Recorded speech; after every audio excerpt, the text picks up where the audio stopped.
the Police Service Commission, Martin George, joins me on the Zoom line to discuss the extension of the top cop. Martin, great to see you as always, and thanks for always putting aside some time in the morning to give us perspective. Welcome. Yes, hi, good morning to you, Jason, and good morning, Trinidad and Tobago. You know, I'm watching the development, and I'm not surprised, really, after I saw the footage coming out of the 101st Police Sports Day on Saturday, and the interaction between the top cop and the Minister of National Security. I mean, obviously, it's not his decision alone, but you saw a very warm interaction. They were moving through and all smiles, and she seemed very comfortable and poised. So I don't know if she would have known something that we weren't privy to, but the reality is many are not surprised, but I'm still a bit conflicted because we're looking at a woman who is in a seat that's probably the hottest seat, one of the hottest seats on the island. And yes, I'm always appreciative of women in leadership position. I think it's natural. Women are natural born leaders. But when you listen to people's comment, the man on the street, it seems like people are not too pleased with her leadership at this particular point in time, based on the crime scourge. And I know she's trying her very best. But we're seeing even scenarios like what Senator Paul Richards just asking us some questions in the Joint Select Committee, and it's almost like he shake a cage with just a question. So I'm thinking here, what does the commissioner do different? It's confirmed. She's there for next year. How could she turn this around and really bring some of her detractors or people who have doubts with this extension back into the fold, and she could really make that impact and leave a lasting legacy as the first female commissioner on the island? Well, Jason, I think that question you have raised is one which we ought to pose to the cabinet of Trinidad and Tobago. In other words, by the Constitution, the cabinet is the superior body in government that makes these types of executive decisions. And I think the government ought to condescend to particulars and come and address the nation and explain what motivated this decision. In other words, is it that you had no choice, no other option, no other card left to play?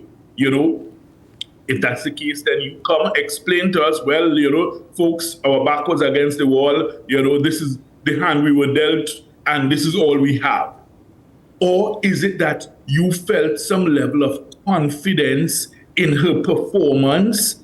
Then in which case we will ask the questions, please show us the statistics, show us the numbers, show us the level of public confidence which resulted in you, the cabinet, feeling satisfied that you want to renew or give an extension. I mean, Jason, it's just basic common sense. Let's look at it practically.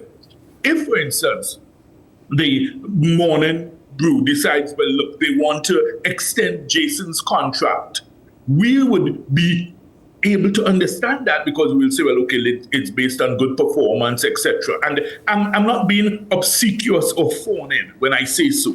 It's a reality. You've done a very good job with this show. So therefore, nobody will be surprised if you are extended in your contract for the show. But you look at the statistics, you look at the results. And I mean, I just want to be very clear. This is not a criticism of the Commissioner of Police, because nobody needs to criticize her, because she has actually criticized herself. She has hoisted herself on her own petard. If you look at what she said in December 2022, when she promised the nation that she will bring about a 20% reduction in crime in 6 months, right? Then by May 2023, she had to concede that it was actually a 10% increase in the murder toll, right? So by December 2022, she was promising the nation a 20% reduction in the murder rate.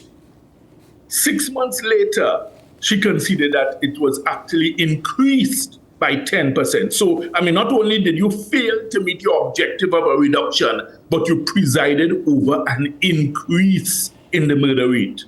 She then said also, she set herself a 10% reduction target for motor vehicle larceny, and then had to concede later on that there was actually just a 1% reduction. So as I say, there's no need for anybody to criticize her. She, by her own words, has basically, thrust the sword, into herself by what she has done, by what she has said, by what she has promised the nation and has failed to deliver. So, one would imagine, Jason, given the fact that crime is the number one issue in Trinidad and Tobago, one would imagine that the cabinet, whom we entrust with the responsibility, it's like they are the guiding force for the nation. They are the steering wheel. They are the cockpit. They set the tone, the direction where we're going.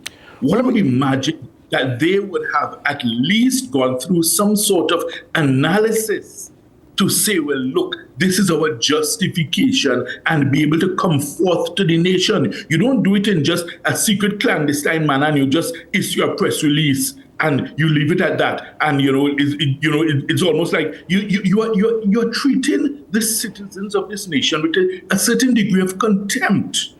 Over the weekend, I was at the Brian McFarlane production, which was really fantastic. And it ended with Les Miserables, and it reminded you of the early days in the run-up to the French Revolution, where the monarchy in France treated the citizens with such contempt. Remember Marie Antoinette? Mm-hmm. Let them eat cake. They said, well, the people have no bread to eat. And she said contemptuously, let them eat cake. They couldn't even get bread. Where would they get cake from? And we are almost at that stage in this country where the leaders seem to be so disconnected from the population, from the man in the street. And Jason, when I say this, I do not say it lightly. Just look at today's Guardian newspaper, the digital Guardian, and you just look at the sub-headlines, and all you are seeing is some incident of something. You see decomposing body found in Belmont, Trinidad artist in custody over murder investigation, Diego Martin man robbed and beaten, man gunned down in Laventille, St. Augustine mini-mart shot at. This is just one day's news, right?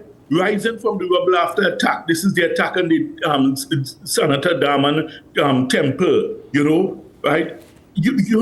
Tobago murders due to overflow of gang activity from Trinidad. This is all you are seeing in the headlines of the newspapers. Bank employees shot and killed in ambush. That was really sad, that scenario in Barataria. But I'll tell you this, Martin, and that's why I started off by suggesting that, it's one of the hottest seats.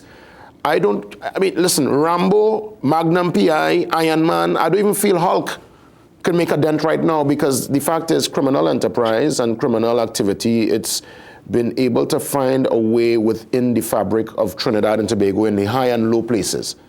And we find ourselves in a scenario where those who are assisting these ministers and these cabinet personalities are probably not speaking truth, because none of these ministers obviously go into the market and walk in the ground and really getting that real-time delivery from the public. Well, Jason, maybe they need to. Well, they need to, because when they want our votes, they do so. So is it only for the couple of weeks before elections, every 5 years you do that? Maybe they need to get back in touch with what is on the ground, and they don't even need to do so, because those things I read were in the Guardian newspaper. So yeah. You're telling me they don't read? So you think in essence, it was opportunity was lost? This was a moment to pivot in your mindset? You think we should have brought a new personality, a stronger leader into the role? It was a pivotal watershed moment where you either come forth and give your justification. Maybe there is some basis or reason or rationale, but you need to come forth and explain to the nation. Say, hey, listen, guys,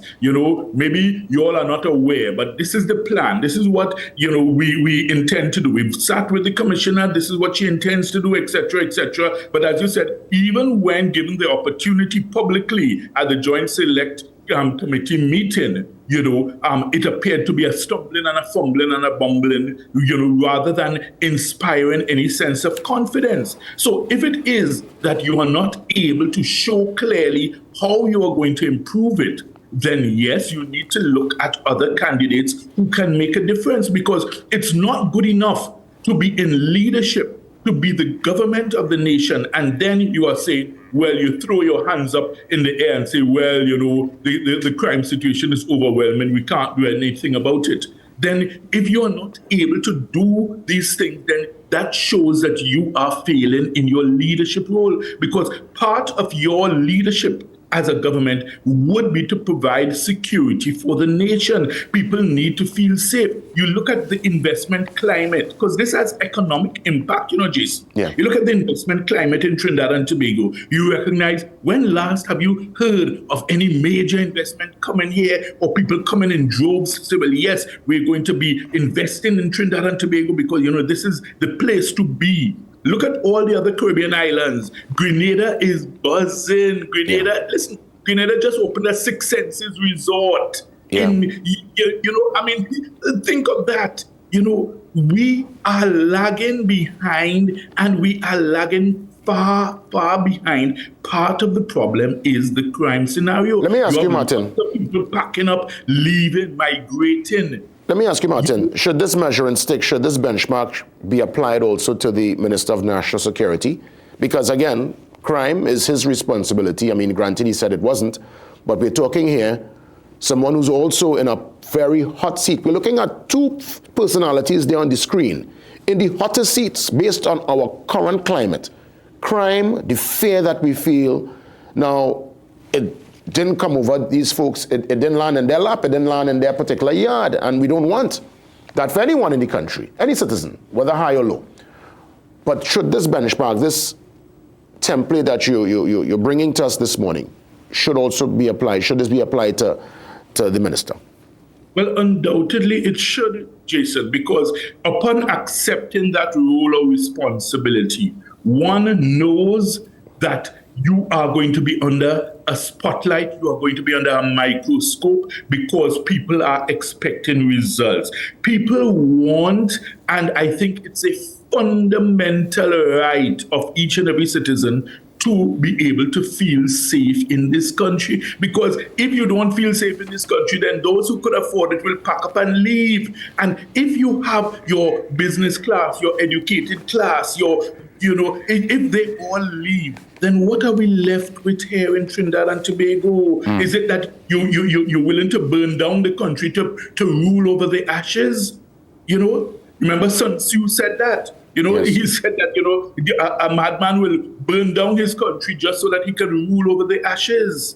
So we don't want to see that in Trinidad and Tobago. Trinidad and Tobago has so much potential. It has so much hope. Our young people, whom everybody loves to chastise and castigate, I have so much faith in the power and potential of our young people. But our leaders need to tap into it. They need to harness that creativity, that energy in a positive direction. Martin, I want to ask you as we wrap things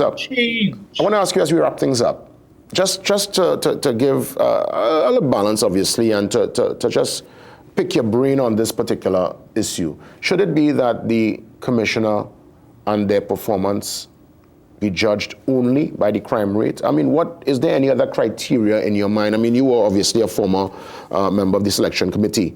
Is it really just because we find ourselves in this particular shambles that we say, okay, we feel unsafe, performance poor, next? Is there any other criteria we can look at in terms of administration, let's say how administrative capabilities and that should be taken into consideration, you think? Right. Okay. So the criteria we used when I was at the Police Service Commission for the 9 years I was there involved not just looking at the crime rate or the murder rate. We looked at a range of issues, including financial management. In other words, how you manage the monies that are allocated to you. We looked at the question of how do you manage discipline within the ranks, how you treated promotions during the ranks. So we looked at a range of things. So it's not just the murder rate. So let's not at all think that that's the only criteria upon which you are being judged. And you ask yourself, is there some very glowing report from the current Police Service Commission which would have guided the government's decision in this regard? Because I haven't heard anything. I mean, I may have missed it, I will confess, but the things, I haven't heard anything coming out of the Police Service Commission within the last week or so to say, well, look, yes, we've given you an A+ grade, and then that could be the reason why the government said, well, yes, we feel satisfied. But one of the criteria we also used was a question of public safety and confidence. How do people feel? And that, I think, is really your bottom line. Jason, the reality is, and you know this, most citizens, when they travel abroad to other countries, they will tell you they feel safer, they feel more relaxed, they feel more able to, let their guard down than they do in Trinidad and Tobago. That is not right. Why should I start to feel nervous and apprehensive when that Caribbean Airlines flight is coming into Piarco, from abroad? I should feel a sense of joy and elation, knowing, well, yes, I'm coming to my home country, I'm coming back home. But the point is, you start to think, okay, on your way from the airport, you have to look around you, you have to look behind you, you have to see if anybody's following you. When you reach to your gate, you have to look out to see if anybody's there waiting to ambush you, to grab your car. Look at what happened with the police officer last night in the restaurant, shot in the restaurant and killed. It is just a state of utter lawlessness and mayhem. And, the definition of madness, Jason, is doing the same thing over and over and expecting different results. And I think that's the note on which I would like to end, to ask the government, is this the definition of madness, what you are doing here in this reappointment? Well, I want to thank you, as always, Martin, for the perspective, and I'm sure we'll get a chance to touch base soon. Let's see, the extension is confirmed, another year to turn things around and to change the conversation and to change the legacy. As I said earlier on, I want to wish the Commissioner all the best, but I know it's a tough ask. All right, Martin, all the best. Thanks for touching base this morning. Always a pleasure.